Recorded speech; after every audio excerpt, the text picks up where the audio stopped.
Upgrades and updates on my 124 SNS Dyna Lowrider S. Let's check it out.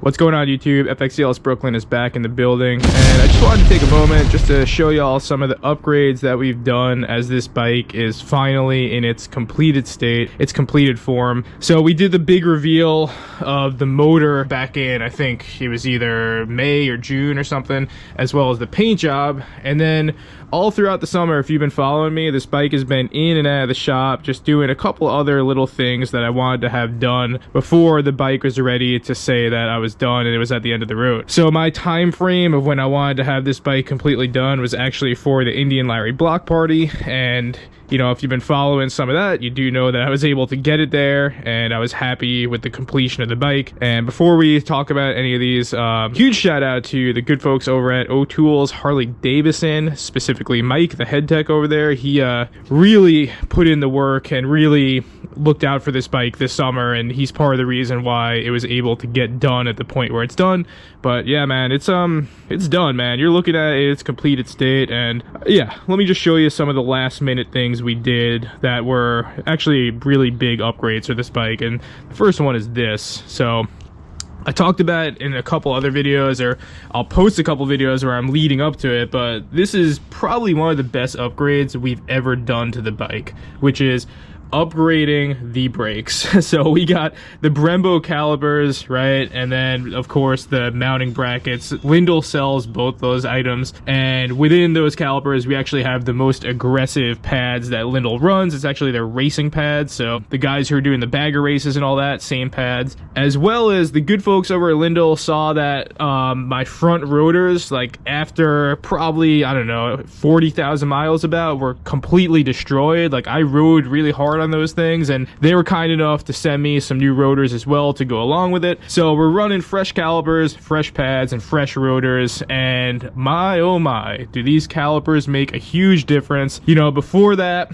you know, with all the engine work that we did, I just kind of felt like in a way the bike was kind of unsafe. You know, it definitely could go faster than it could stop. The stock calipers were just kind of starting to feel kind of squishy to me. You know, it wasn't good. And now, you know, with the new calipers and the new brake setup, honestly, I feel like I could stop this like a sport bike if I need to. And then plus, you know, obviously on a Dyna Lowrider S, I kept the ABS on. I'm actually a big fan of ABS. So that being said, if I need to kind of stop this bike, I could grab a fistful of brake, slam on the brake lever, and this thing's going to stop on a dime, and I don't have to worry about locking it up. If you want to check out the rear setup, kind of hard to see with the bag, but that's your rear, right? The mounting bracket that we went on that one, that's actually made by Kraus.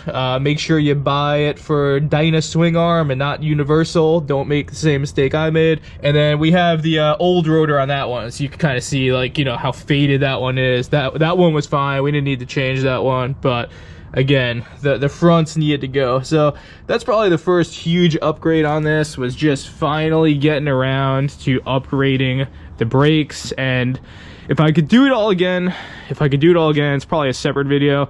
I would upgrade both the brakes and the suspension first before anything. Yeah, that's right, before bars. I think it's that important. And yeah, that was the last thing that was bothering me about this bike, was the brakes. So my oh my, did that have to get done, and we're feeling good about it. So huge shout out to, again, Mike over at O'Toole's Harley Davidson, as well as shout out to the good folks over at Lindell Brakes over in Texas for, again, making this possible and standing behind their product. It is appreciated. Okay, the next one is like kind of a boring one. It's not that flashy, but it's another one that made a huge difference. I haven't really posted a lot of the videos yet, but we did do a lot of moto camping this summer. That's kind of what I did to replace my big bike trip. And a lot of that moto camping, I actually did 2-up. So I had Jenny on the back with all of our camping gear and all of our luggage. The thing that made that possible, moto camping 2-up, was this right here, right? So what happened is this particular part, because you have to build it, you got to buy the side plates, then you got to buy the actual sissy bar, and then you got to buy the actual back rack. One of the things that sucks about the Dyna line being killed is the parts that are being made for it are also killed. So all this stuff was kind of back ordered by until like December, so it doesn't really help me if I'm trying to camp in the summer. Nick Parton, recently married, congratulations buddy, he had this entire thing for his Dyna that he wasn't really using, so he lent it to us for the summer. And then I was like, yo, dude, let me buy you some wedding drinks and talk you into selling me this thing. So I actually was able to talk him into selling me this as well. And my, oh my, how nice is it that it just matches the stitching on the Saddleman? That was just kind of a fluke. That was by luck. And yeah, this is something, again, I kind of wish I would have had on all my other road trips, because just having this back rack is insane at how much it opens what you could pack. Seriously, it opens up your packing job by like twofold, man. Like I said, we were probably doing the most challenging thing you can do in terms of bike trips, which is 2-up moto camping. And again, we were able to do it just from having this. As for the pad, you know, the lady was comfortable. There was no complaints. But for me, the biggest thing, again, was this back rack. It just makes such a huge difference, dude. I can't say it enough. Okay, next thing. I don't think I showed you all this in the first video, but it's also really important if you're running a chain. This right here, this thing right here is the Bung King chain slider.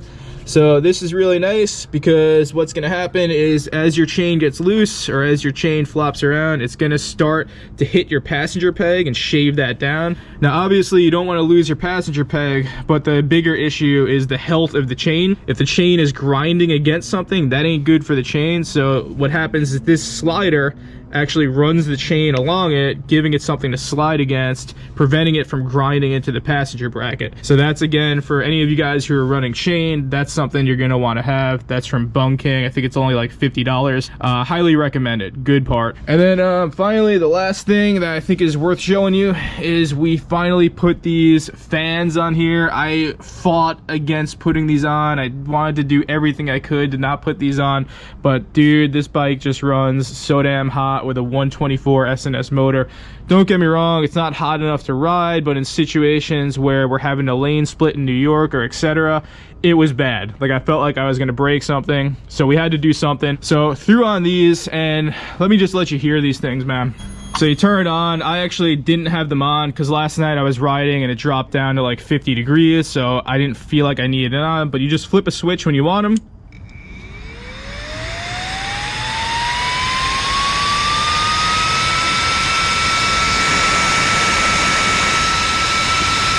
And as you can hear, those things sound like a jet engine. So yeah, these things are throwing some serious wind into the actual motor, the top of it. So again, they make a huge difference in terms of the performance of the motor. I'm not gonna say that you're not gonna feel heat coming off of it. Actually, you're gonna feel more heat as it blows out the other side on your right leg. I was like at first, why is my leg burning right now? But then I remembered, oh, that heat's gotta go somewhere. So you're gonna feel that. So, you know, it's still gonna be hot for sure, but it's gonna run much better. It ran when I was doing city miles or having a lane split or whatever. So yeah, it's not like the prettiest thing, but if you kind of look at it from afar, I don't really think it makes that big of a difference aesthetically. And the performance gains you're gonna get from this thing, it's worth it. So I don't regret it.